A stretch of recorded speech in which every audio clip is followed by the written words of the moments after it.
as we get set for President Biden's Oval Office address tonight. Second time he used the Oval, or will use the Oval, to speak to the nation. And we're joined by NewsNation's newest contributor, media contributor, Steve Krakauer, who knows the media and will know. Welcome aboard, Steve, from another new guy, one new guy to another, that I have to apologize in advance for cutting this short, just with all the breaking news. So I want to get that out of the way. What I really wanted to talk about today is the Oval Office part of this address. Remember, years ago, it was such a big deal. I know, back in the 80s, Ronald Reagan, and it doesn't seem like it's as big of a deal now, but it's interesting the president's chosen it tonight. What do you make of it?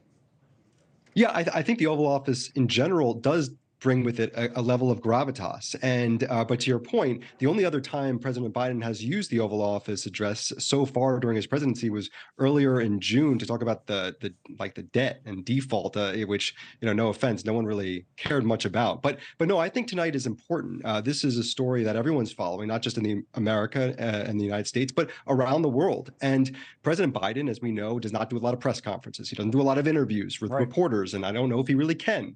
But when he comes to addressing the nation like he did in Israel and addressing the world, he has been pretty good so far during this crisis, I think. And this one is going to be watched by everyone. I think both here and abroad. This is really important, both about what's going on in Israel, how that affects what's going on in Ukraine, and what happens next. This is, as you mentioned, breaking news. This is a very fast-moving story.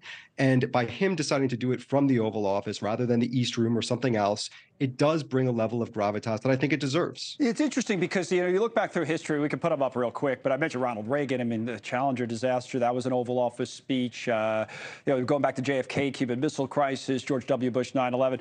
I think President Obama, we have him on the list there speaking about BP, kind of changed this. He didn't seem to like the Oval for speeches. To your point, when Osama bin Laden was killed, he was in the East Room. Maybe it doesn't matter much, but it is a different setting. Again, for the president tonight, the pressure's on. He'll be going live from the Oval Office around the world. Yes, and look, he'll be reading from a teleprompter. I think we've seen, even just in the last few days, when he's in front of a teleprompter and he sticks to the script, I think that he often delivers a very powerful message. When he's on the airplane and kind of riffing with reporters, it's a little bit more shaky. So this one is straight to camera, it's straight to the American people, and I think we'll all be watching.